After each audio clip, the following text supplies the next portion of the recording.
नमस्कार किसान भाइयों, आप सबका मित्रा के YouTube चैनल पे हार्दिक स्वागत है। आज मैं आपके लिए एक नया प्रोडक्ट लेके आया हूँ जो हमारे ग्राउंड फसलें होती है, जैसे सोयाबीन हो गया, कपास हो गई आदि जो क्रॉप है, उसके लिए हमने एक नया प्रोडक्ट लॉन्च किया है। उसका नाम है क्रॉप मास्टर रेस 200 लीटर्स। तो ये जो मॉडल है हमारे पास 20 फीट और 30 फीट में अवेलेबल है। इस मॉडल के लिए हमें 18 HP और उसके ऊपर ट्रैक्टर HP की जरूरत पड़ती है। जब भी आप इसको प्लेट के ऊपर माउंटेड करोगे तो हमें 18 HP और अबव ट्रैक्टर की रिक्वायरमेंट लगेगी। लेकिन जैसे ही आप इसको 3 पॉइंट लिंकेज पे माउंटेड करते हो, जहां आप यहाँ पे देख सकते हो, तो आपके लिए कम से कम 27 और उसके ऊपर वाले ट्रैक्टर HP की जरूरत पड़ेगी। इस स्प्रेयर के लिए हमें 540 PTO RPM की जरूरत पड़ेगी और इसके लिए हमें यहाँ पे स्ट्रेट एंगल PTO शाफ्ट आता है। इस स्प्रेयर में हमने 55 LPM का डायफ्राम पंप दिया है। डायफ्राम पंप की विशेषता ये होती है कि इसमें मेंटेनेंस कम निकलता है क्योंकि इसमें मूविंग पार्ट कम रहते हैं। और दूसरी बात इसमें ये होता है कि इसमें जो फ्लो होता है वो कंटिन्यूस फ्लो होता है। इससे आपके जो नोजल होते हैं वो कंटिन्यूसली फ्लो होते हैं और इसमें जो होता है पल्सेशन नहीं होता और आपका जो कवरेज होता है वो बेटर तरीके से हो पाता है। इसके बाद पंप के ऊपर हमने एक सेफ्टी रिलीफ वॉल लगाया है जो पंप के सेफ्टी के लिए है। जब भी आपका प्रेशर जो रहेगा 40 बार के ऊपर अगर प्रेशर क्रिएट होता है तो पंप डैमेज होने के चांसेस बहुत ज्यादा रहते हैं।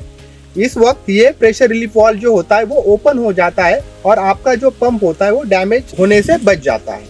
इस स्प्रेयर में हमने 200 लीटर कैपेसिटी की HDP मटेरियल से, मतलब हाई डेंसिटी पॉलीइथिलीन मटेरियल से बनाई हुई टैंक हमने इस स्प्रेयर में दी है। तो इसकी जो विशेषता होती है कि HDP मटेरियल से बनी हुई वजह से जो आपके एनवायरमेंटल फैक्टर होते हैं इसके ऊपर कुछ भी अफेक्ट नहीं करते और केमिकल की रिएक्शन भी इसके ऊपर नहीं होती। तो आपकी जो टैंक है सालों साल ऐसे ही रहती है। इस स्प्रेयर में हमने 2 टाइप के फिल्ट्रेशन दिए हैं। एक जो होता है आपका सक्शन फिल्टर होता है और दूसरा जो होता है वो लाइन फिल्टर होता है। सक्शन फिल्टर जो होता है, जो भी टैंक की तरफ से पानी आएगा तो 50 मेश तक के जो भी पार्टिकल रहेंगे वो क्लीन करने का काम हमारा सक्शन फिल्टर करता है। उसके बाद जो पानी जाता है वो लाइन फिल्टर में जाता है। लाइन फिल्टर में 80 मेश तक के जो पार्टिकल है वो सारे क्लीन हो जाते हैं और आपके जो नोजल है वो ब्लॉकेज होने से बच जाते हैं।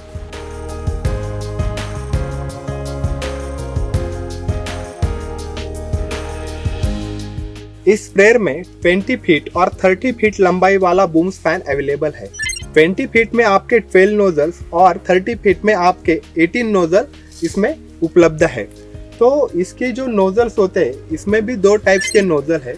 इसमें आप देख सकते हो कि ये जो नोजल्स है ये ट्विन नोजल्स है और एक सिंगल नोजल्स भी आते हैं। तो ट्विन नोजल्स में और 2 टाइप्स वाले डिस्क इसमें हमने दिए हैं ताकि ये अच्छे तरह से कवरेज कर पाए। इसमें आप देख सकते हो कि हमने एक हॉलो कोन नोजल लगाए। इसका जो एंगल होता है वो 80 डिग्री होता है ताकि आपका जो कवरेज हो पाए वो अच्छी तरह से हो पाएगा। और दूसरा जो हमने लगाया है वो फ्लैट फैन नोजल लगाए। इसका जो एंगल होता है वो 110 डिग्री एंगल होता है ताकि जो भी आपका ग्राउंड क्रॉप रहेगा वो अच्छी तरह से कवरेज हो पाएगा। ये जो फ्लैट फैन नोजल्स होते हैं वो हर्बिसाइड के लिए यूज किए जाते हैं। ये जो नोजल होते हैं हॉलो कोन वाले, इसको आप 15 बार तक मैक्सिमम प्रेशर पे चला सकते हो और जो आपका फ्लैट फैन नोजल्स होता है उसको आप 5 बार के मैक्सिमम प्रेशर पे चला सकते हो। अगर इसके ऊपर प्रेशर जाएगा तो नोजल में दिक्कतें आ सकती है। इसमें आपके क्रॉप के रिक्वायरमेंट के हिसाब से हमने इसकी हाइट एडजस्टमेंट जो रखी है वो 2 फीट से लेके 6 फीट तक आप कर सकते हो।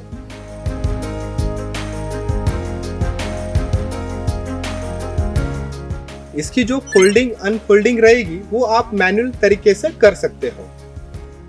इस टैंक में आपको कितना केमिकल है ये देखने के लिए हमने वाटर ट्यूब लेवल का इस्तेमाल यहाँ पे किया है। इस स्प्रेयर में हमने 5 मोड ऑपरेटर कंट्रोल पैनल दिया है। इसको हमने 3 पार्ट में डिवाइड किया है। ये आप देख रहे हो, इसको हम प्रेशर गेज मीटर बोलते हैं, इसको कंट्रोल लीवर बोलते हैं और इसको प्रेशर नॉब बोलते हैं। ये जो कंट्रोलर होता है वो 5 मोड में ऑपरेट होता है। फर्स्ट जो होता है वो आपका लेफ्ट साइड होता है, दूसरा जो होता है वो राइट साइड होता है, तीसरा जो होता है वो बोथ साइड होता है और एक में आप प्रेशराइज मोड पे रख सकते हो और दूसरे में आप बाईपास मोड में इसमें रख सकते हो। प्रेशराइज मोड में रखने के बाद आपका जो नीडल रहेगा, जो प्रेशर रहेगा वो बढ़ेगा जो जैसे ही आपको इसको बढ़ाना पड़ेगा तो प्रेशर नॉब को आपको क्लॉकवाइज घुमाना पड़ेगा। अगर आपको इसको कम करना है तो आपको प्रेशर नॉब को एंटी क्लॉकवाइज घुमाना है, ताकि आपका जो वाटर वॉल्यूम है पर एकड़ वाला वो इससे तय हो पाएगा।